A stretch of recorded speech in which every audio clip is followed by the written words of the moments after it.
The love that stayed, a journey through heartbreak, healing, and rediscovery.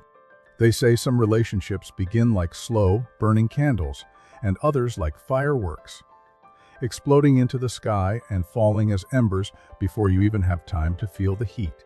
Ours wasn't either. It was more like a forgotten radio frequency, static at first, then, gradually, a voice breaks through. A whisper, then a song. That's how it began with her. Her name was Lina, and I met her on a bus I wasn't supposed to take. That morning was a mess. I'd overslept, missed my train, spilled coffee on my only clean shirt, and ended up sprinting through the rain toward any vehicle that vaguely looked like public transport. I remember being soaked, flustered, and irritable, but there she was, sitting by the window, laughing softly to herself while reading something on her phone. That laugh. It cut through the static of my chaotic day, like sunlight through a fogged window. I didn't even realize I was staring until she looked up and met my eyes. For a split second, everything else blurred. The world shrank. It was her, the fogged-up glass, the whisper of her laugh, and that uncanny feeling that I was supposed to know her, even though we'd never met. I sat across the aisle, pretending to look out the window, heart racing for no reason that made sense. The bus rumbled forward, and as the rain etched rivers across the windows, I kept sneaking glances, watching the way she tucked her hair behind her ear, the way her lips moved slightly as she read, as if tasting every word. I told myself I'd never see her again. It was a fluke, a missed train, a borrowed moment. But life seemed to disagree. I saw her again 3 days later at a bookstore downtown. She was holding a copy of a book I'd just finished rereading for the third time. Without thinking, I said, "That one will destroy you in the best way." She turned, eyebrows raised, and that laugh again. "I hope so," she replied. That was it. That was the moment. We started talking about the book, then about favorite authors, then movies adapted from novels, then terrible adaptations we wished we could erase from our memories. One conversation bled into another, and I forgot how awkward I was supposed to be around strangers. She made me forget that the world required walls. With her, everything was a window. We exchanged numbers. Texts became calls. Calls became late-night voice notes. Voice notes became inside jokes. And then a coffee turned into a walk, and a walk into dinner. And before I realized what was happening, we were falling into each other. Slowly. Inevitably. She was magnetic in ways that didn't scream for attention. She didn't need to. Her presence hummed quietly but unmistakably. It wasn't her beauty, though she had that too. The kind that feels real, lived in, honest. It was her silence, the way she listened. People say they listen, but most are just waiting for their turn to speak. Lina listened like it was sacred.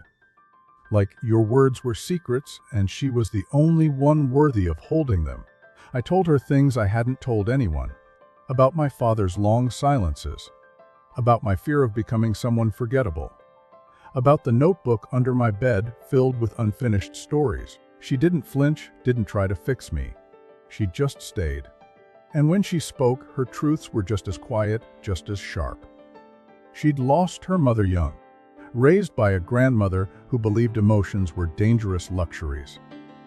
She didn't cry easily, not because she couldn't, but because she'd taught herself not to. She confessed she sometimes practiced crying in the mirror, just to see what it might look like if she ever allowed herself to break. That broke me a little, but it also pulled me closer. Our love wasn't dramatic or loud. We didn't argue in cafes or kiss in the rain. We just fit. Like puzzle pieces from different boxes that somehow matched. Like a song you didn't know the words to but hummed along with anyway. For months, we moved through seasons together. Her hand always found mine in the cold. Her laughter spilled into my apartment like warm tea. She started leaving books on my shelves and a toothbrush in my bathroom. I started leaving parts of myself with her, pieces I hadn't dared share before. But there were cracks too. Little ones, barely visible, like spiderwebs in old glass. I noticed she never stayed over 2 nights in a row. She'd disappear for days without much explanation. She never introduced me to her friends. When I asked, she said she preferred to keep parts of her life separate. "It's how I survive," she once told me. I didn't understand then, but I nodded like I did. The cracks widened slowly. One evening, I found her sitting on my couch, eyes distant. She said she was offered a job abroad, a 6-month project. "It's everything I've worked for," she said, voice barely above a whisper. I asked her if she'd go. She didn't answer, just leaned over, kissed me with a gentleness that felt like goodbye, and rested her head on my shoulder. That night, I didn't sleep. I just listened to her breathing, memorizing the rhythm like a song I'd never hear again. She left the next morning. No suitcase, just a small backpack. Said she needed to clear her head. Said she'd write. Days passed. Then weeks. Then 2 months. I told myself she was coming back. I replayed our memories like old films, searching for clues, wondering if I'd missed a warning. I wrote her letters I never sent, stared at my phone like it owed me answers. Then one afternoon, a postcard arrived. A photo of a city skyline I didn't recognize. No return address. Just 2 sentences. I found the silence I needed. I hope you found your music. I reread it until the ink blurred from tears I didn't realize I still had in me. It hurt. It hollowed me out. But it also made me realize something: she was always just passing through. Like a song on the radio. A perfect frequency I was lucky to tune into, even if just for a little while. Months later, I found her toothbrush still in my drawer. I didn't throw it away. I didn't keep it either. I wrapped it in tissue and tucked it in the back of the bookshelf, behind the novel that started it all.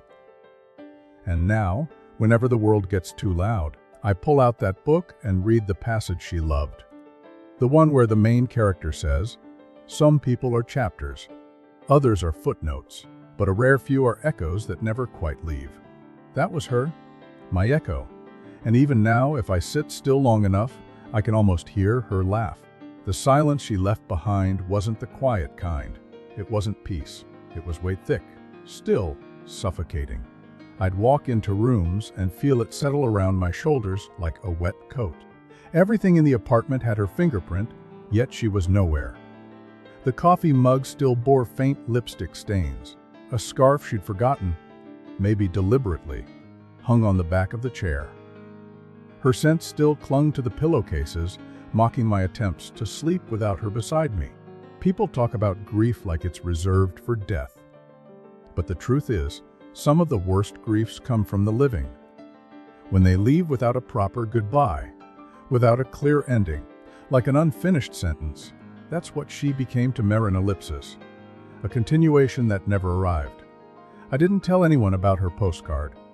It felt too private, too strange.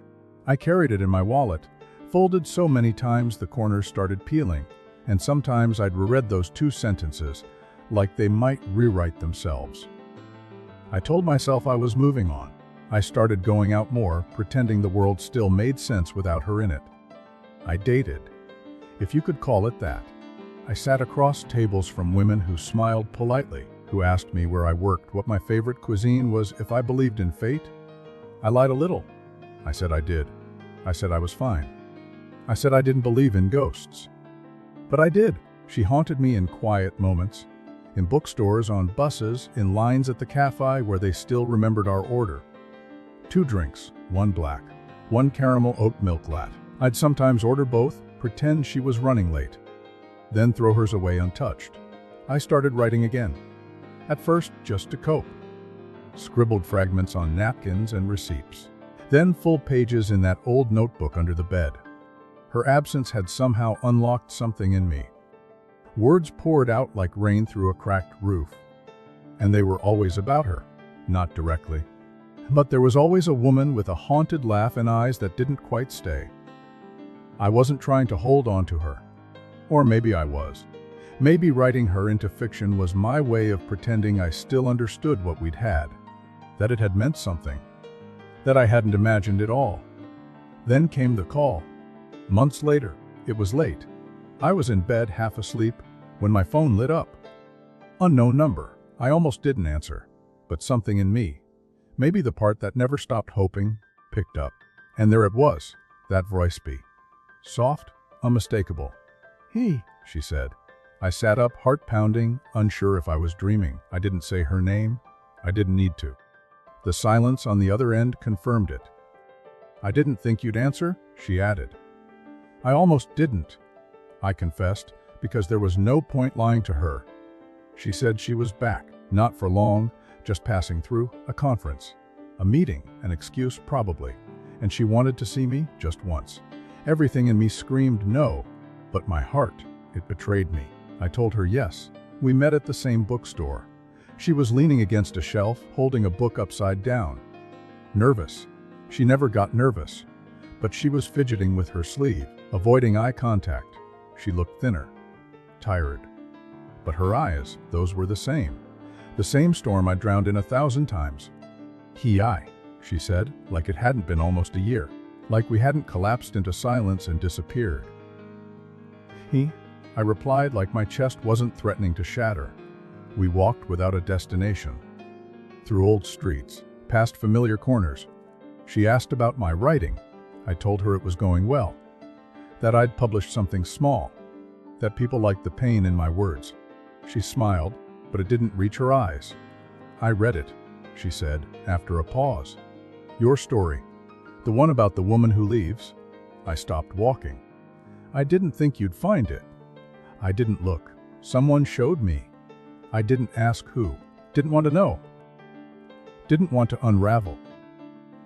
"You didn't make her the villain," she whispered. She wasn't. Though we stood in silence for a while, then she reached into her bag and pulled out something wrapped in cloth. My old scarf. The one she used to steal because she said it smelled like winter and comfort. She held it out to me like an offering. I didn't take it. "You came to return this." She shook her head. "I came to remember who I was when I was with you." That sentence broke something in me, because I'd been doing the same thing for months, trying to remember who I was before her and who I'd become since. She stepped closer, close enough for me to see the freckle near her eye, the one I used to kiss absent-mindedly. Her hand brushed mine. I didn't move. "I don't want anything," she said. "I just needed you to know it mattered. That I mattered. Even if I left, you did matter," I said, voice barely holding together. "You still do." She exhaled sharply, like she'd been holding that breath for months. Then she turned, and just like that, she walked away again. No goodbye, no promise, just the sound of her footsteps growing softer until they vanished completely. This time, I didn't wait. I didn't hope. I didn't write her into a story. I wrote her out. I created a character who stayed, who fought, who chose love even when it terrified her. And slowly, the echo dulled. The static quieted. Life began to fill in the blanks she'd left. I moved apartments, got rid of the old couch she used to curl up on, bought new mugs, changed my route to work. And one day, I found myself laughing, really laughing, with someone else. Someone kind, someone present. And I didn't flinch when she touched my arm. I didn't see Lina in her eyes. I just saw her. Still, every now and then, I catch myself reaching for that book, the one from the beginning. I reread the underlined pages, the dog-eared chapters. I smile at the notes in the margins that I didn't write. And I remember, not with pain, not with longing, but with a soft kind of gratitude. Because some people don't come into your life to stay. They come to shake you awake, to teach you something, to leave fingerprints on your soul. And Lina, she was all of that, and maybe a little more. But she was never mine to keep. The thing about healing is that it never arrives as a grand declaration. No trumpets, no sudden sunrise that washes everything clean. It's quieter than that. More ordinary. It creeps in through the spaces you didn't know were empty, settling like dust in a room you haven't entered in a while. That's how it began for me, slowly, then all at once. I started to notice color again. The blue in the sky that wasn't just backdrop. The amber of streetlights. The red of a stranger's umbrella.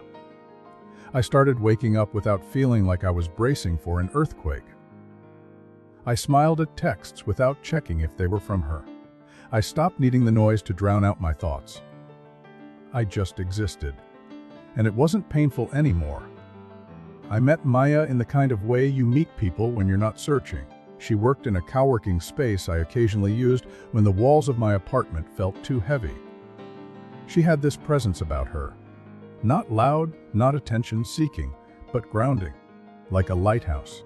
Like someone who belonged exactly where they were, no apologies. The first time we spoke, it was over a printer jam. Classic. She rolled her eyes at the stubborn machine, muttering something about technology betraying her again, and I laughed. Not a forced, polite laugh, but a real one. The kind that bubbles up when you're not watching. That's how it started. Small talk, shared coffees, swapping playlists, trading favorite lines from books we loved. And before I knew it, she became part of my rhythm. A new melody humming beneath everything else. She wasn't like Lina. And that scared me at first. Because I kept waiting for the parallels, for the echoes, for the haunting familiarity. But Maya was a different kind of storm.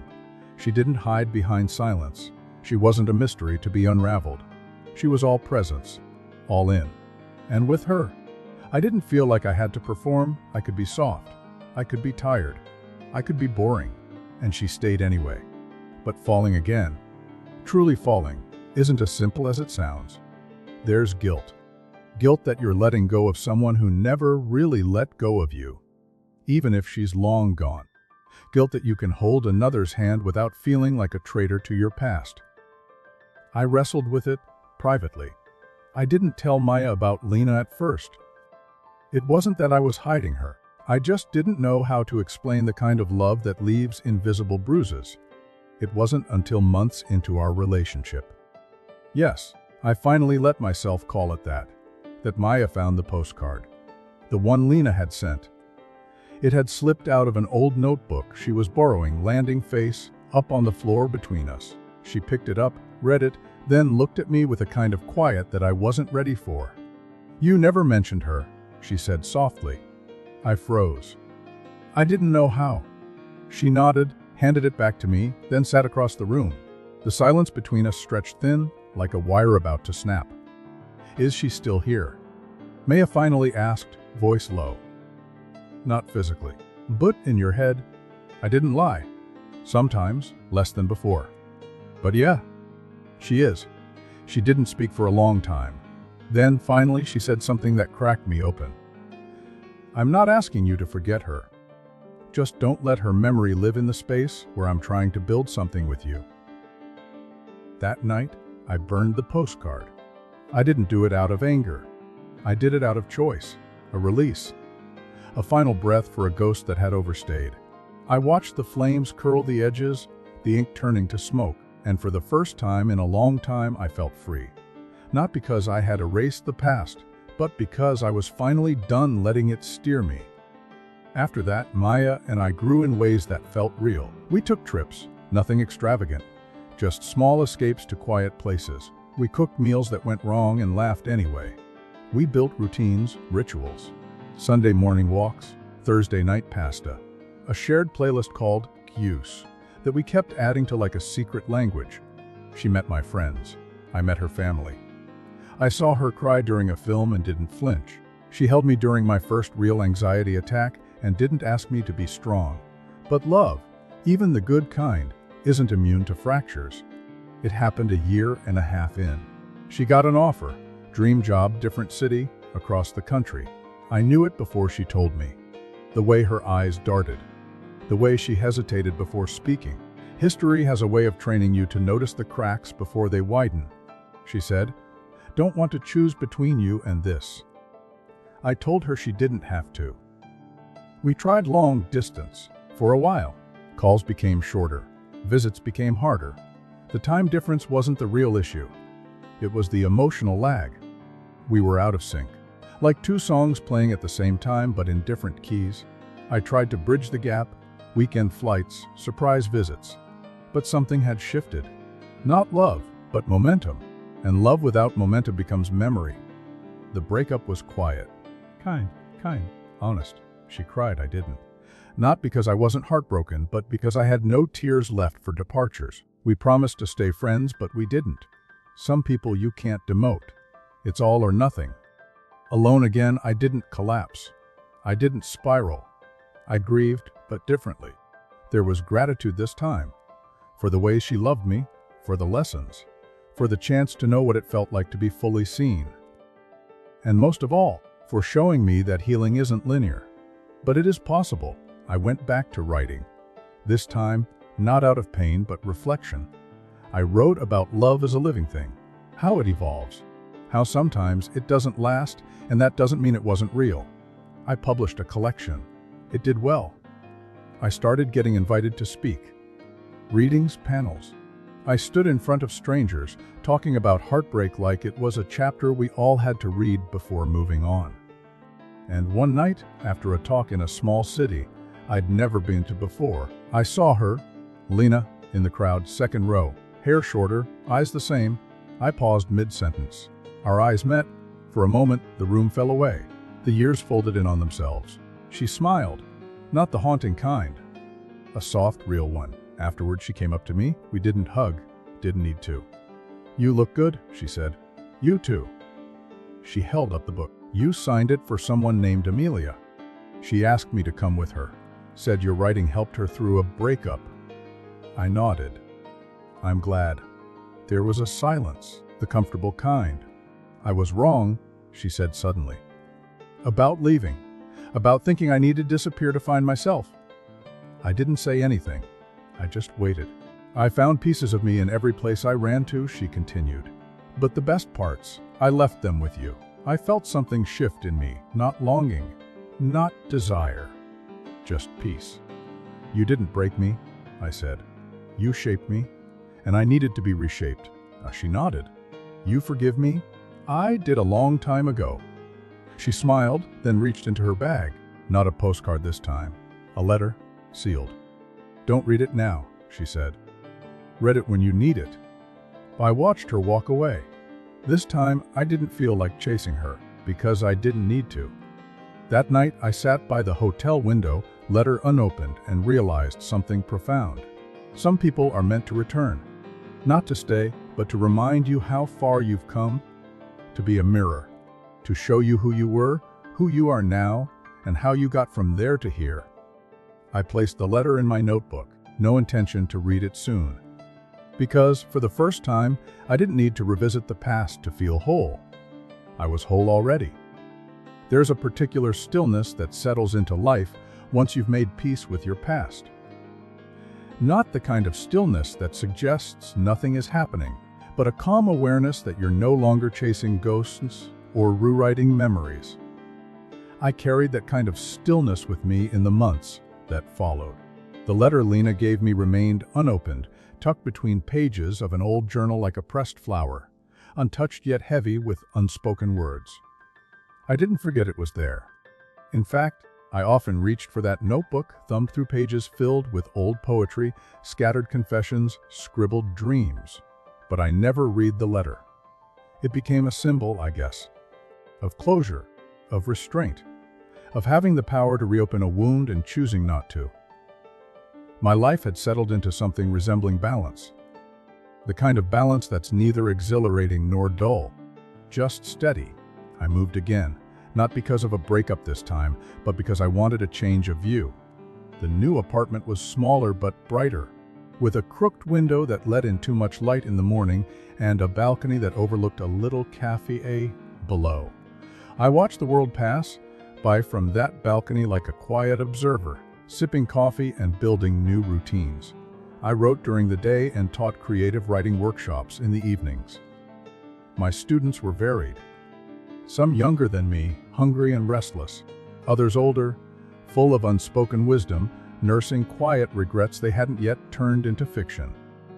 I learned as much from them as they claimed to learn from me. They reminded me that writing isn't about having all the answers. It's about daring to ask the questions. It was in one of these classes that I met No.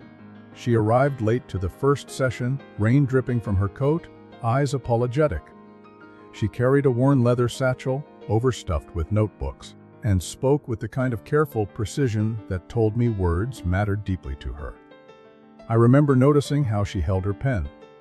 Not like a tool, but like a fragile promise. She didn't say much in that first class, but when she finally read her work aloud, the room went silent.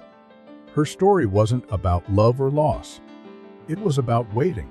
A woman sitting in a train station for years, waiting for someone who never said they were coming back. The imagery was simple but devastating. Her voice trembled at the edges, but her words cut clean.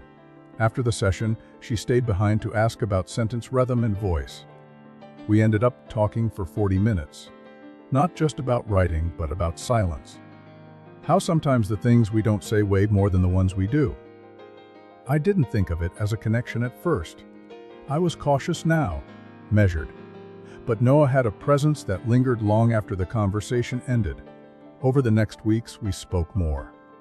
Walks after class turned into shared dinners. She'd bring pages for me to read, and I'd scribble feedback between bites of takeout. She loved curry and hated movies with predictable endings.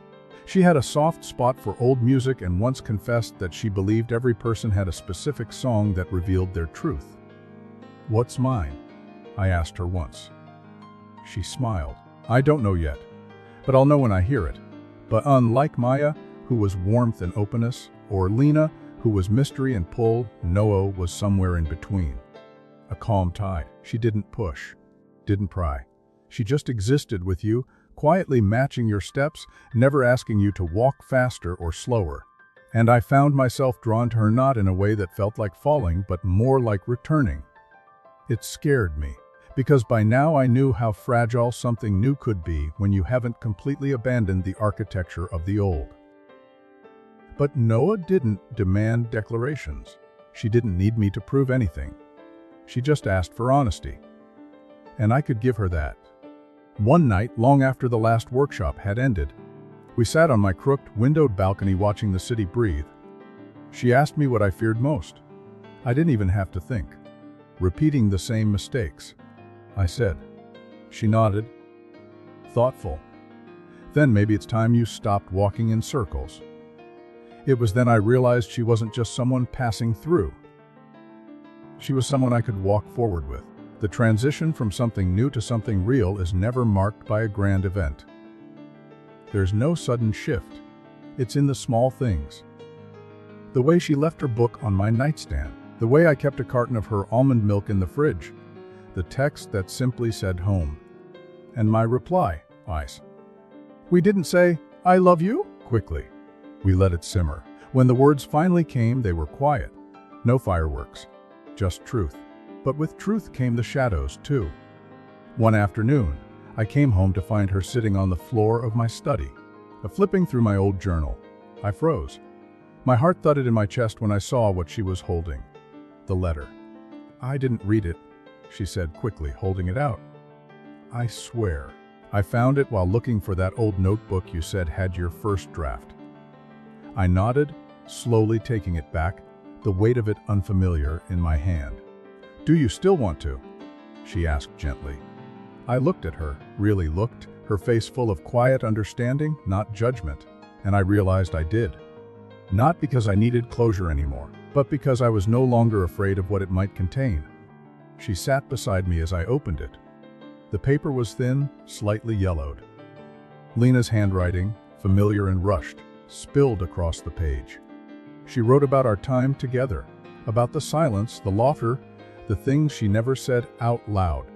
She confessed that leaving me had been her greatest act of self-preservation and her deepest regret. That she thought of me often. That she never really found what she was looking for, only understood later that she already had it and let it go out of fear. She didn't ask for forgiveness. Didn't ask for anything. Just wrote it all down and let it live on the page. I didn't cry. I just folded the letter and placed it back into the envelope. Thank you, I said, though I wasn't sure to whom.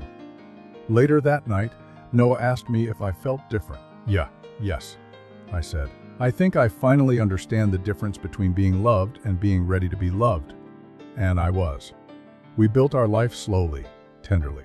I wasn't chasing a high anymore. I wasn't trying to fill a void.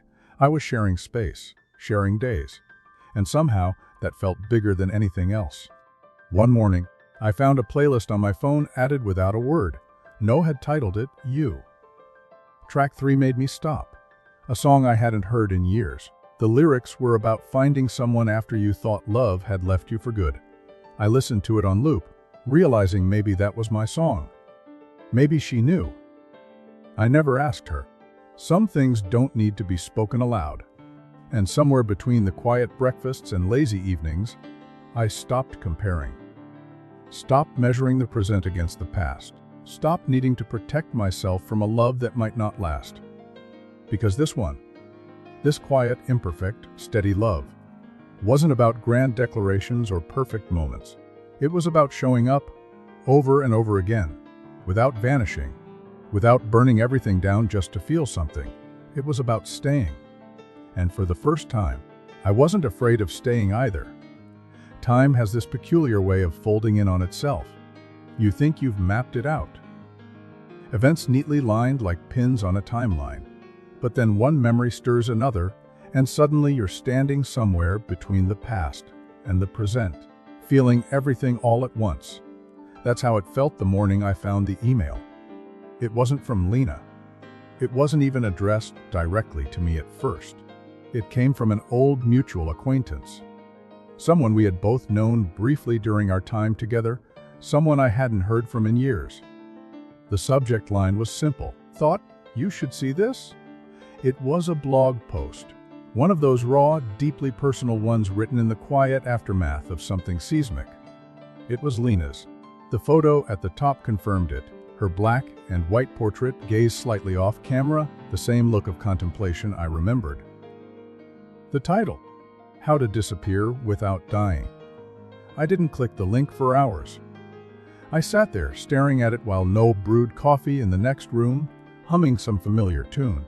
The sun was warm against my shoulder, the day beginning like any other, and still, my world had tilted ever so slightly off axis again. When I finally opened the post, I braced myself for a landslide, but what I found wasn't explosive. It was quiet, confessional, a diary carved into digital stone. Lina wrote about silence, about how it both protected and isolated her, about the way she'd spent years running, not from people, but from the version of herself she couldn't quite forgive. She detailed her journey, country to country, job to job, a long, nomadic attempt at self-exorcism. She spoke of moments she felt seen, fleeting connections, and the weight of never letting anyone truly in.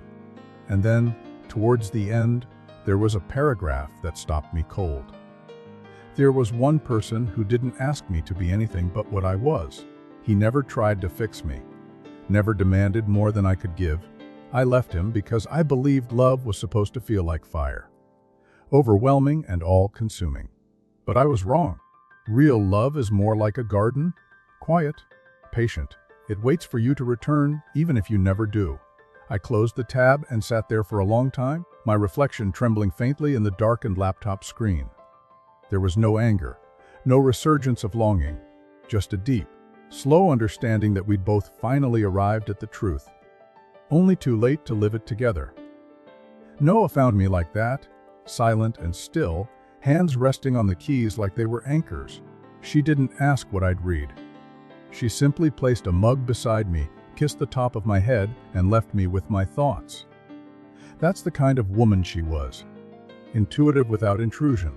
I told her about the blog a few days later. Not because I had to, but because I wanted to. We were sitting on the rooftop of a friend's apartment, wrapped in blankets, the city sprawling around us in quiet light. I explained it all, slowly, without dramatics, just the facts and how it had made me feel. Noah listened the way she always did, with that unshakable stillness that made you feel like the center of gravity. "I'm not jealous," she said after a while. "I think it's beautiful when people finally find their voice, even if it comes years later." I looked at her then, the way her eyes reflected the soft glow of string lights, and realized that this was what it meant to be in love with someone who had nothing to prove. Who didn't compete with the shadows behind you. Who stood beside you, not in spite of your history, but because of the way you carried it. Our life continued, slow and sturdy. We moved in together officially. No big announcement, no moving truck. just a gradual exchange of belongings and a shared drawer that quietly became a symbol of permanence. I learned the art of giving space, and she taught me the strength of quiet confrontation. We argued, yes, but it was never to win, always to understand, and that, I realized, was the kind of partnership I never believed I deserved before. Then came the invitation. It was buried among bills and flyers, a cream-colored envelope addressed to me in handwriting I didn't recognize. Inside was an invitation to a small, independent literary festival. Nothing unusual, until I read the panel schedule. Writing Through Silence, it said, featuring Lina. A panel I'd be speaking at too. My chest tightened. Fate has a twisted sense of humor, doesn't it? I showed it to Noah that night, expecting her to react, to flinch, to suggest I bow out. Instead, she smiled. Maybe it's time you both stood on the same stage, not as echoes of each other, but as people who finally made peace. I didn't know how she did it. Made everything sound so simple, so generous. But I agreed, because some chapters don't end with punctuation. Some require one final sentence spoken aloud. The festival was small but intimate, hosted in an old library that smelled of ink and wood. The room for the panel was packed, mostly young writers clutching journals and curiosity. I arrived early, heart steady but alert, and then she walked in. Lina, different yet familiar. Her hair shorter, a silver streak now dancing along her temples. She wore a soft green scarf, not unlike the one she used to steal from me, and when our eyes met, there was no tremor, just recognition. She approached with a smile that held no apology, only acknowledgement. "It's good to see you," she said. "You too." We didn't say more. Didn't need to. The conversation would happen through the panel, through our words to the audience, and the quiet glances between them. The panel began. Lina spoke first, eloquently. She talked about fear, about disappearing, about how silence was both her cage and her sanctuary. When it was my turn, I talked about memory, about the weight of untold stories, about how writing had saved me not from pain, but from forgetting who I was before it. At the end, there was applause. Not thunderous, just warm, honest. Lina approached me after, holding a copy of my latest book. "Would you sign it?" she asked, playful. I did. "To Elle, thank you for the garden." She read it and smiled. "You remembered." "Of course." We parted with a hug, brief, real. Not goodbye, not rekindling.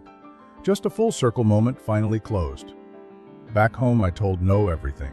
She listened, then handed me a letter.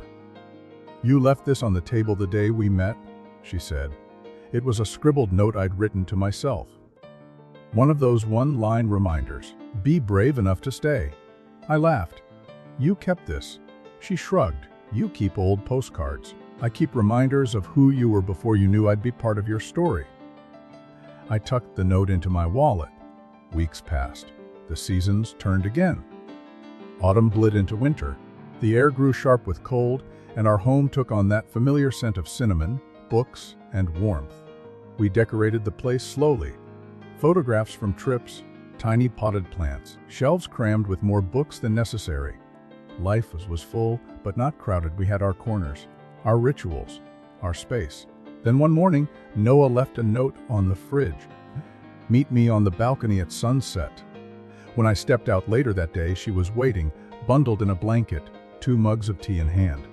She didn't speak, just handed me a small envelope. Inside was a photograph, us, from our first workshop together. Someone had taken it without us noticing. No mid-laugh, me watching her utterly captivated. On the back, she'd written, "Some stories write themselves. But this one, I want to write it with you." I looked up. She reached into her coat and pulled out a tiny, beautiful ring. "I don't believe in fairy tales," she said, "but I believe in you, and I believe in us." I didn't need to answer. I just kissed her. The answer was always yes. Because love, I'd learned, wasn't about who stayed longest, or who hurt the most, or who made you feel like burning. It was about who helped you become the version of yourself you'd been too scared to imagine. And with Noah, I didn't just imagine it. I lived it. Every day. Every page. Every breath. Life after the proposal didn't change overnight. That's the funny thing. They say engagements are life-altering, a shift in gravity, a sudden elevation. But truthfully, everything remained as it was, only more certain. The tea still steeped too long if we forgot it. The dog across the hall still barked at 7 a.m. The deadlines still loomed, and the dishes still waited in the sink. But beneath it all, there was a new kind of rhythm. One that hummed like a heartbeat you didn't have to think about anymore. A quiet pulse that reminded me you're not walking alone. You're choosing and being chosen in return. We didn't rush into planning. No countdowns. No Pinterest boards or cake tastings. Instead, we lived. Slowly. Fully. And I found joy in the ordinary. In watching No read with her feet tucked under the couch. In hearing her hum while brushing her teeth. In the way she always looked back at me before leaving the apartment, even if just for groceries. That glance said everything. I'll be back. And I always believed it. One morning, maybe 8 months after she proposed, we woke up to snow. Not the slushy kind. The real rare kind. Thick and quiet, covering everything like forgiveness. The city outside looked reborn. I remember standing at the window, coffee in hand, watching kids build crooked snowmen, and for a moment, I felt every age I'd ever been at once. The lonely boy. The heartbroken man. The writer with too many ghosts. And now this, someone whole, someone full, someone unafraid. Noah wrapped her arms around my waist from behind, her head resting between my shoulder blades. "Let's do it," she whispered. I turned. "Do what?" "Get married, nothing big, just something honest." I nodded. How honest sounds perfect. And it was. Honest meant a small cabin by the lake, just us two witnesses, and a worn copy of a book we both loved. No suit, no dress, just warmth, wool, and the steady certainty in her voice when she said, "I do." It was the kind of day that doesn't burn like fire but glows like an ember. Steady, enduring. The kind that stays lit through storms.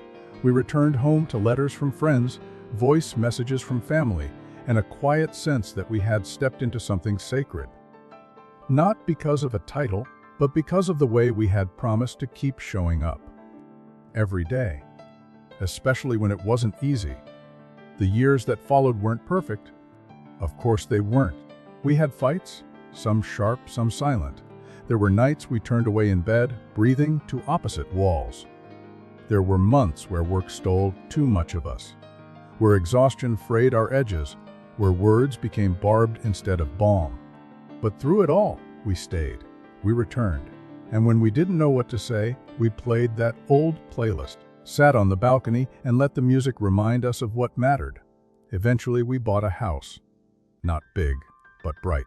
It had creaky floors and a wild garden, and a front door that stuck in summer. We filled it with too many books, second-hand furniture, and a fridge covered in notes. Don't forget milk. You're still my favorite. Page 43. Inside one of the cabinets, taped behind a box of tea, was the letter I had written Noah on our first anniversary. She told me she reread it sometimes when she needed reminding of how far we'd come. I smiled every time I found it there, tucked away, safe. One spring, we adopted a dog, a gangly, awkward mutt with a heart too big for her paws. We named her Sparrow. She followed No everywhere and slept curled up at my feet when I wrote. She aged faster than we were ready for. And the day we lost her, we both cried in the garden, holding hands like we were falling again. Grief came like a tide, but we didn't fight it. We let it move through us, together. And in between all the small tragedies and quiet joys, we kept growing. No published her first book. A collection of essays about stillness, about being a woman in a world that demands movement. She dedicated it to me, for the one who stayed long enough to witness the unfolding. I framed that line. I kept writing too. The stories got softer, more hopeful. I started writing about people who didn't just survive, but lived. People who didn't leave letters, but stayed long enough to say it out loud. And the world, it seemed, had room for that kind of narrative now. Every few years, Lina's name would resurface. Through mutual friends, an article, once even a podcast where she spoke about her years away. She sounded different, grounded. I never reached out, and she never did either. We existed as chapters in each other's books, closed but respected, until one day something strange happened. I received a package, no return address. Just my name and familiar, careful script, inside an old notebook. My notebook, the one I thought I'd lost years ago. The one I kept under my bed when Lina first knew me. And a note. I found this in a box of things I meant to let go of but never did. Thought you might want it back. Thank you for being my beginning. L? I held the notebook in my hands, the pages soft with time, the corners bent. It was filled with early drafts, half poems, scattered memories. And between two pages near the middle I found something else. A small photograph. Us, Lina and me, sitting on a bench outside a bookstore, my arm around her shoulder, her head on my chest. A moment I'd long forgotten until then.